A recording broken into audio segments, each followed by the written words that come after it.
जय राजेश्वरी माँ दक्षिण काली, जय महामाई।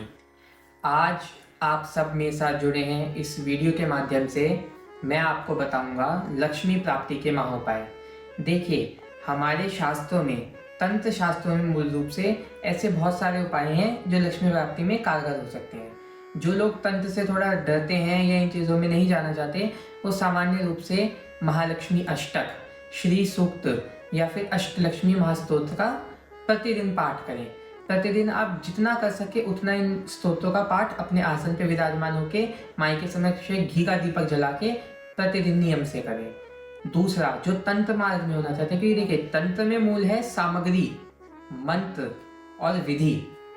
तो इसमें मूल रूप से लक्ष्मी प्राप्ति के लिए जो सबसे प्रिय सामग्री माई को है वो है कमल गट्टा, गुलाब, गुलाब का इत्र, गुलाब जल, खीर।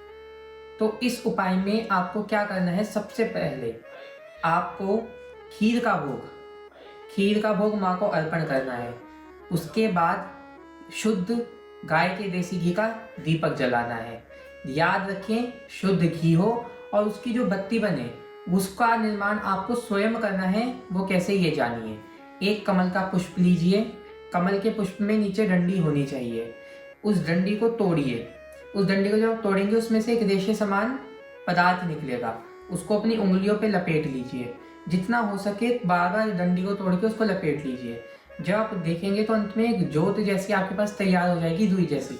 उसके अपने हाथों से मल के जोत बनाइए, उसको दीपक में रखिए। उसमें गाय का शुद्ध देसी घी डालिए, थोड़ा सा कमल गट्टे का पाउडर, हल्के से गुलाब के पत्ते, हल्का सा गुलाब का इत्र उसमें डालिए। इस दीपक को प्रतिदिन अपने घर में प्रज्वलित करिए। ये महालक्ष्मी की ऊर्जाओं को जागृत करता है। उसके बाद कमल गट्टे की माला पे लाल आसन पे शुद्ध होकर विराजमान होइए। उस दीपक को प्रज्वलित करके माई का ध्यान पढ़िए, माई का कोई स्तोत्र इत्यादि पढ़िए, माई का आवाहन करिए। फिर माई को गुलाब के पुष्प और जो आपने कमल का पुष्प बचाया था उस कमल के पुष्प को अर्पित करिए।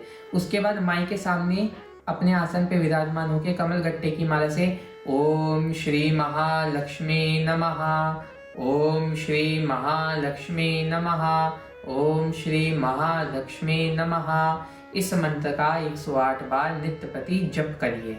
और साथ ही साथ गौ माता को चारा जरूर खिलाइए। अपने वजन का 10 तिहाई या अपने वजन का 10 गुना आप जरूर गौ माता को दान करिए। गौ माता को चारा खिलाइए, क्योंकि माँ लक्ष्मी तभी प्रसन्न होगी जब नारायण प्रसन्न होंगे। और नारायण किससे प्रसन्न होंगे? नारायण धर्म कार्यों से प्रसन्न होंगे। नारायण को उपकार प्रिय है, नारायण को परोपकार प्रिय है, नारायण धर्म प्रिय है। कि नारायण को धर्म से अतिरिक्त कुछ ज्यादा प्रिय है ही नहीं। तो धर्म पे चलने वाला व्यक्ति सर्वप्रथम गौ सेवा पे चलेगा। तो गौ माता की सेवा करिए। ये उपाय करने मात्र से माँ लक्ष्मी की आप पे कृपा बरसेगी। और ये ध्यान रखिए, लक्ष्मी केवल धन नहीं है, लक्ष्मी ज्ञान है, लक्ष्मी सुख है, लक्ष्मी शांति है, लक्ष्मी वैभव है, लक्ष्मी यश है, लक्ष्मी कीर्ति है, लक्ष्मी समृद्धि है। तो ये जानिए कि लक्ष्मी माँ का मूल स्वरूप क्या है। और इन उपायों को नवरात्रि पर्यंत करें, नवरात्रों के बाद करें, अपने नियमों में ढाल लें। अगर आप ये नियम से करते हैं, नियम से चलते हैं, तो माई की कृपा आप पे अवश्य बरसेगी। बस आपका आचरण शुद्ध होना चाहिए, माई के प्रति श्रद्धा होनी चाहिए, मंत्र के प्रति श्रद्धा होनी चाहिए। किसी भी मूर्ख व्यक्ति की बातों में आके बीज मंत्रों का जाप ना करें। बीज मंत्र गोपनीय है, गुरु से प्राप्त होने पे ही अधिकार होता है। आजकल कई मूर्ख कह रहे हैं उनको इतना नहीं पता मंत्र जाप की विधि क्या है। वो कहते हैं श्रिम श्रिम श्रिम श्रिम श्रिम जपो। अरे भैया, बीज मंत्र की मर्यादा होती है। जिनके पास यज्ञोपवीत संस्कार है उनको ओम लगा के ओम श्रीम नमः का उच्चारण करना चाहिए। जिनके पास दीक्षा सिर्फ प्राप्त है, यज्ञोपवीत नहीं हुआ है, द्विज की उपाधि नहीं मिली है, उनको श्रीम नमः का जाप कमलगट्टे की माला पे करना चाहिए। लेकिन ये भी उन्हीं लोगों के लिए जिनके पास दीक्षा प्राप्त है।